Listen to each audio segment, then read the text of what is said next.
Uhali gani mtazamaji wa Come TV Tanzania, karibu Come TV Matukio.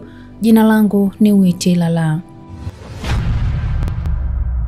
Na leo nitakwenda kukujuza hali ilivyo nchini Kenya katika kipindi hiki cha maombolezo baada ya kufariki dunia kwa mwanasiasa mkongwe Raila Odinga. Lakini pia nchini Madagascar, kiongozi wa mapinduzi Kanali Michael Randrianirina ameapishwa kuwa rais wa nchi hiyo kufuatia maandamano yaliyoongozwa na vijana wa kizazi cha Gen Z. Karibu sana mtazamaji, na sasa tuanzie huko nchini Kenya. Maelfu ya waombolezaji wamehudhuria maombi ya kitaifa ya kiongozi wa upinzani nchini Kenya, Raila Odinga, wakati ulinzi mkali umeimarishwa baada ya wananchi kusababisha vurugu, huku maafisa wa polisi kufyatua risasi kuwatawanya umati wa watu waliojitokeza katika uwanja wa michezo wa Kasarani kuaga mwili wake. Odinga, ambaye ni mwanasiasa mkongwe katika siasa za Kenya na aliyewahi kuwa mfungwa wa kisiasa na kugombea urais mara 5 bila ya mafanikio, alifariki dunia siku ya Jumatano tarehe 15 mwezi wa 10 mwaka 2025 akiwa na umri wa miaka 80 nchini India, ambako alikuwa akipatiwa matibabu. Odinga aliongoza kundi kubwa la wafuasi katika taifa hilo la Afrika Mashariki, na umati mkubwa wa watu uliingia barabarani kuanzia mapema siku ya Alhamis na kuvamia uwanja mkuu wa ndege wakati ndege iliyokuwa imebeba mwili wake ilipowasili. Vikosi vya usalama vilifyatua risasi hewani na polisi wakatumia gesi ya kutoa machozi ili kutawanya umati huo, na hadi sasa polisi wamesema kuwa watu 3 wameuawa.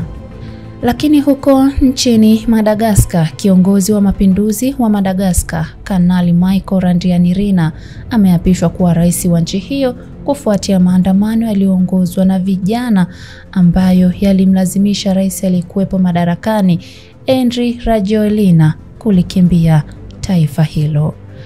Katika hafla iliyofanyika katika mahakama ya juu ya katiba mjini Antananarivo, Kanali Michael Randrianirina amekula kiapo chake akisema atatimiza kikamilifu na kwa haki majukumu makubwa ya nafasi aliyopewa kama rais wa Jamhuri ya Madagascar, na kuapa kwamba atatekeleza mamlaka aliyopewa kwa nguvu zake zote kulinda na kuimarisha umoja wa kitaifa na haki za binadamu.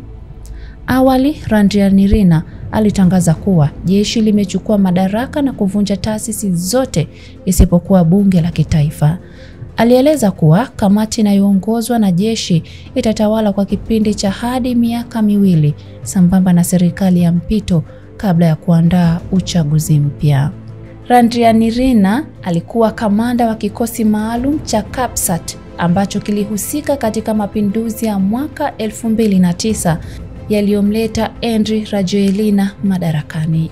Hata hivyo, siku chache zilizopita alijitenga na Rajoelina, akiwahimiza wanajeshi wasiwafyatulie risasi waandamanaji. Wakati vijana wengi wakishangilia kuanguka kwa utawala wa Rajoelina, baadhi yao wameanza kuonyesha wasiwasi kuhusu kasi ya jeshi katika kujaza nafasi ya uongozi. Rajoelina, ambaye alikimbilia nje ya nchi mwishoni mwa wiki, aliondolewa madarakani na wabunge, lakini amekataa kujiuzulu licha ya maafisa wengi wa usalama kujiondoa upande wake. Lakini wakati huo huo, Umoja wa Afrika na Katibu Mkuu wa Umoja wa Mataifa Antonio Guterres wameyalaani mapinduzi hayo ambayo yametokea baada ya wiki kadhaa za maandamano ya kizazi cha Gen Z. Maandamano hayo yaliyoanza mwezi uliopita yanafanana na harakati za vijana wa Gen Z katika nchi za Nepal, Sri Lanka na maeneo mengine. Vijana wa Madagascar walianza kuandamana kupinga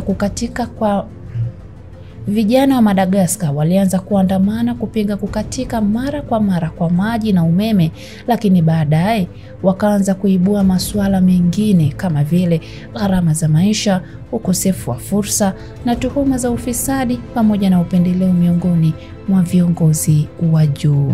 Mtazamaji na mfuatiliaji wa Come TV Tanzania, endelea kufuatilia Come TV Tanzania kwa update zaidi. Mimi ni Witilala.